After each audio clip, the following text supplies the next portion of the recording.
Abusuya High Hana TV, Ken Ofori Atta lawyers ababedin komo a enya asem keto akwa lawyer Frank Davis abedin komo na in fact Joy Prime friend na we interview no we busan say see a owura Ken Ofori Atta ne condition to say bro detention center hoyi and odin chirimu bebere aba abefa ho sisi so no mo lawyers wo abuchi no counterparts no edin komo awmodi petition akọ challenge the entire ICE ebefa mu free ebefa Ofori Atta free wa bra in fact Okusu in the process or de ebenya the extra stay or in fact on mine mo nabusa yenkunku video no na enchiremu a or de ama presenter no in fact ano odin just a chicken kwan tuma na yemura mumra.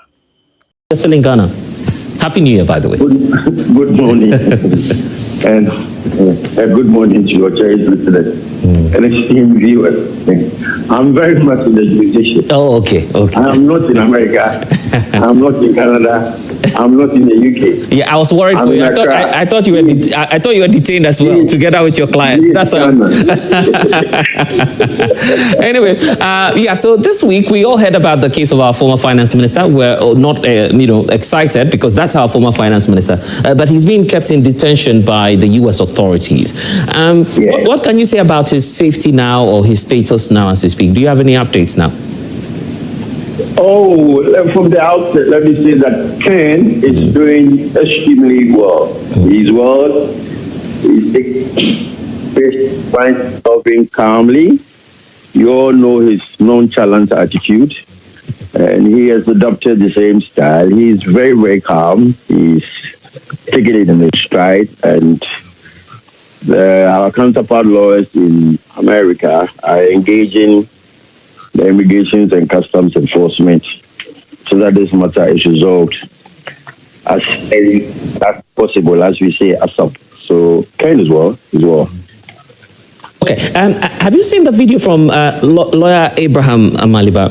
He seems to suggest that you, the lawyers of the former finance minister, the lawyers of Ken Ofori Atta in Ghana, are not really informed as to what might be his status now, because earlier the lawyers in the US were speaking, but they've gone silent, and that it's now been left to you guys in Ghana to speak on a matter that you're not even aware of. So brief us, have you been updated on whether or not he'll be deported, he'll be given an opportunity to come himself? I mean, what are you being told by the U.S. officials? Do you know? What exactly did Amaliba say? So his argument is that initially when the government triggered the extradition process, we had you, the lawyers here in Ghana, speaking about it, same as those in the U.S. In fact, there was an interview that was granted the BBC about his, the whole extradition case.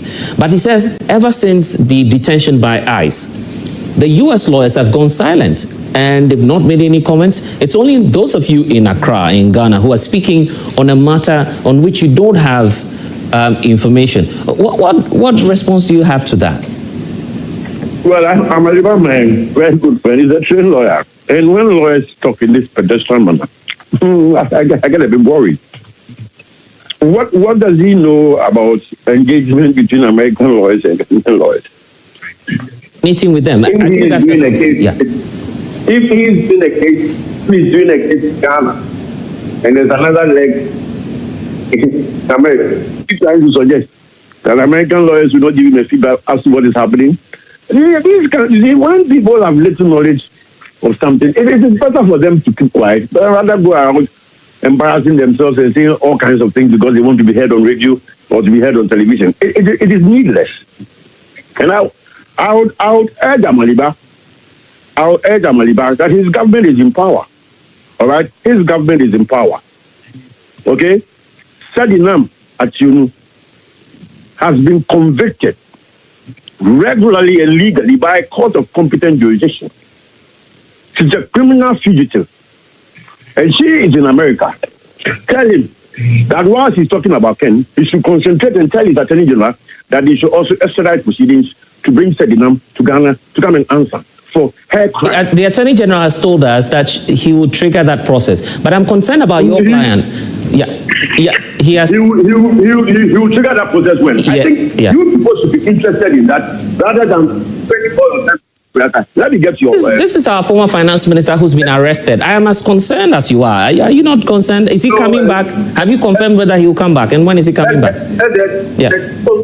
Or you want to listen to yourself? You have asked me a question. Let me... kindly stop interrupting me. I beg of your pardon, please. Ofori Atta has been picked up by ICE. We all know he is in custody. What every diligent lawyer would do is to assure himself or herself of the processes attendant on the custody. The lawyers in America have filed the process in court. If Amaliba doesn't know, a process has been filed in court to challenge his custody in ICE detention. All right? That process would be heard later this month. What does he expect the lawyers in America to be saying? That is why we are here as his lawyers, because we have a collaboration and a teamwork with American lawyers. The position now is that the lawyers in America have filed the process in court to challenge what ICE have done, and that process will be dealt with very, very soon. So that is the latest on the matter. And if he doesn't have enough information, he should just keep quiet and listen to what's going on. All right? Yeah. The lawyers have activated a process in court. They have filed the process in court, and the merits of that process will be heard pretty soon. So that is successful. If that is successful, that will leave our former finance minister with the option of either coming back home or going elsewhere, wherever he feels like going. But you told us earlier last year that, once he's done with his treatment, he will avail himself. He'll be in this country. Has he changed his mind on that? Or is the former finance minister still willing to come back to Accra when he's dealt with this case? He has not changed his mind one bit. But we should all bear and know that if you go for a surgery, you go for a major surgery, you take advice from your medical team as and when you have to embark on the travel. Ken is consulting with his medical team on a daily basis. He is going through the recuperative stage, and if it is all clear for him to come to Ghana, he will come to Ghana. Means that he's still receiving treatment. Which means that he's still receiving treatment, if I get you right, if I'm listening to you right. I said he is in the recuperative stages of his treatment. Okay. If you also understand that, yes. Okay. Yes. So his position has not shifted. If the doctors give him an all clear, he will make himself available. Okay. How do you respond to the claims that he's an illegal immigrant now in the U.S.? How do you react to that? He is not an illegal immigrant. If you've been following my reviews and interviews with your particular station, he is not an illegal immigrant. He has put in a petition for an adjustment of his immigration status. At the time he did that, I had no knowledge of the petition.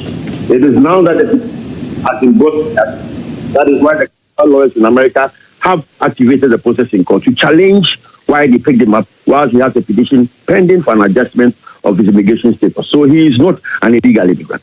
If Ken Ofori Atta is deported before that case is heard, would you be willing to facilitate his?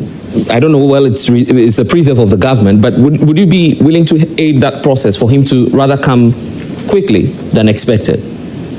How can he be repatriated or deported when there's a process? How would you yourself exist that?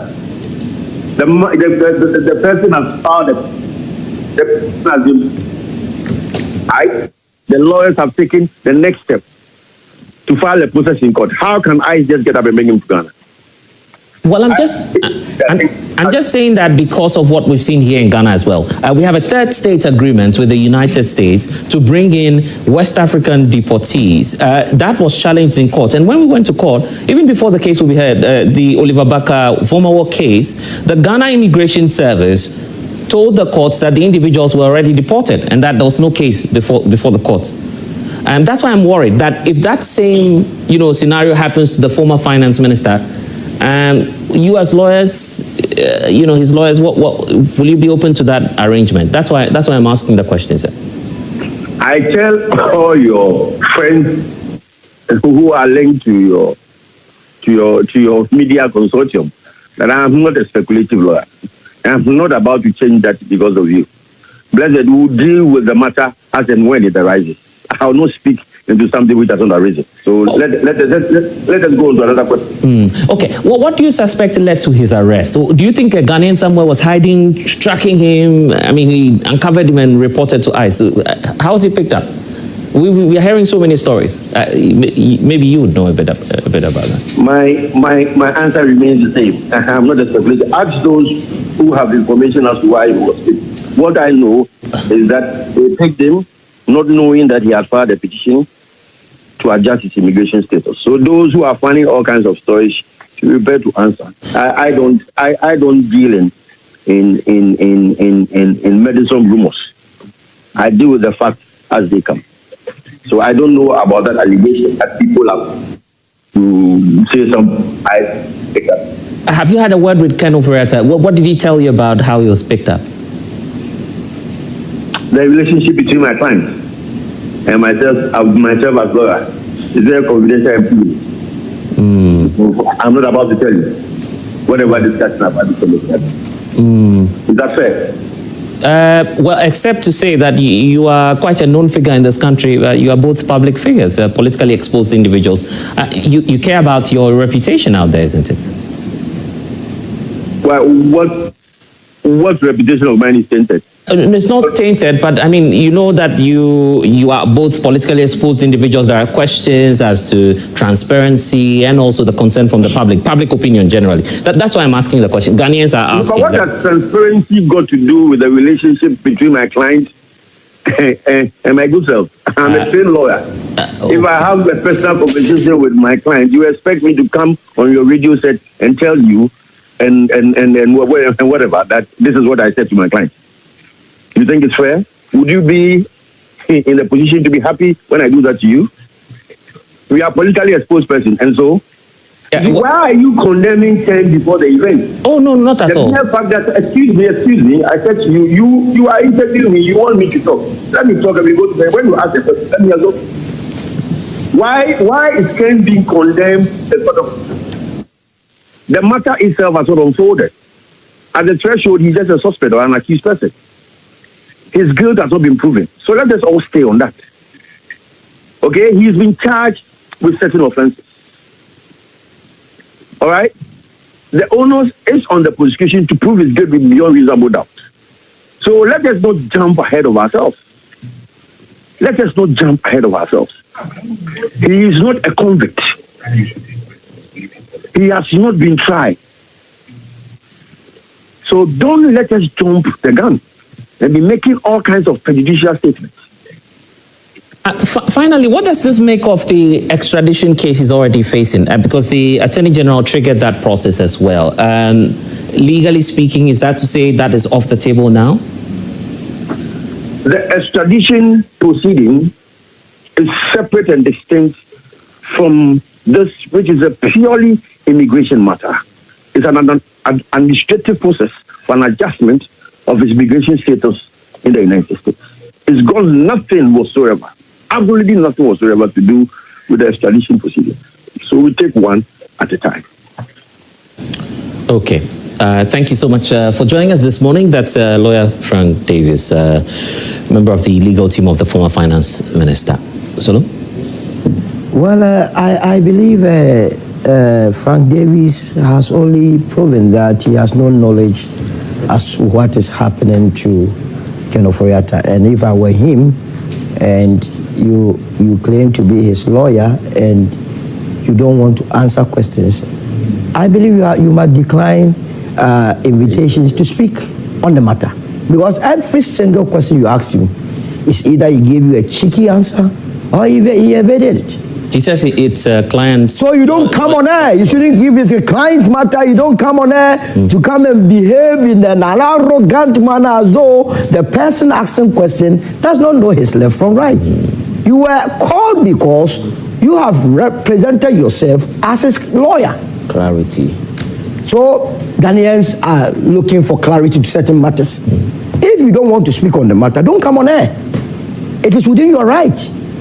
You understand? Yeah, but he chooses to say what he wants to say as the lawyer, isn't it? So what you did, if you had given us the opportunity to speak, that space wouldn't have been wasted in the first place. Oh, so you didn't get anything at all? He says, look, the man we are talking about is not a convict. The man himself told you that he has no clue as to what is happening to his client. Oh, he said that? He said that in the course of the interview. Did he really say that? No, I didn't hear. Oh, you see, when you are analyzing someone, your interpretation. The interpretation of what were they listening to? Oh, okay, yeah, but your every question you ask, he said, I'm not going to speak to. I don't have information that they are working. He has not been told that by the counterpart lawyers because, mind you, the detention center that Ofori Atta is, he does not have access. Interpretation, please. Access to the man. Yeah. You understand? Yeah. And so you don't have any information. Don't come on air. Okay, let's look at the bigger picture now. Now our former finance minister, we know, is in ICE detention. Yes. So don't you think that as a country we should rather go and save him, bring him probably back or something? Because, I mean, to be fair, he served this country. I will not wish any bad thing befall any Ghanaian. Yes. You understand? Yeah. And that is why some of us, right from the beginning, said, look, Mr. Ofori Atta, if for nothing at all, this is the country of your birth. Come back home. We nkoma Frank Davis Ofori Atta lawyer back Ghana. And watch him say, in fact, umone ne lawyers awa bruchini din sa also na sabri. The lawyers awa bruchini petition as a krata ako make say akoma abano the intia in fact challenge the intia pick Ofori Atta Ofori Atta na sa former finance minister no pick no bra. In fact, guso no papers out be extra stina. In fact, enumu enana presenter na ebisa na say na chese Ofori Atta no yara na so nyare no so Ofori Atta no yare no ho shadan because say no obetu kan obedo ayi so gi nchiri mu ana so gi advice if in the doctors wo enum bisa say na say there oguso no medura na so oguso ofa edura na so oguso na medication na so there bi onya na medication na mu was still taking advice from the hospital and also from the doctors and never born upon the same baby then was never to I also find in to conversation but never come here and say answer bia Frank Davis Edma be na yakose chick and automa presenter no I said the presenter name left from the right no we know me am tie dey am hu say no kuru bi se bi mu ntimi nka is either say ono organ or information and I say when you be na on can because how no see any day but we also find in to conversation with the black in camera ha na TV.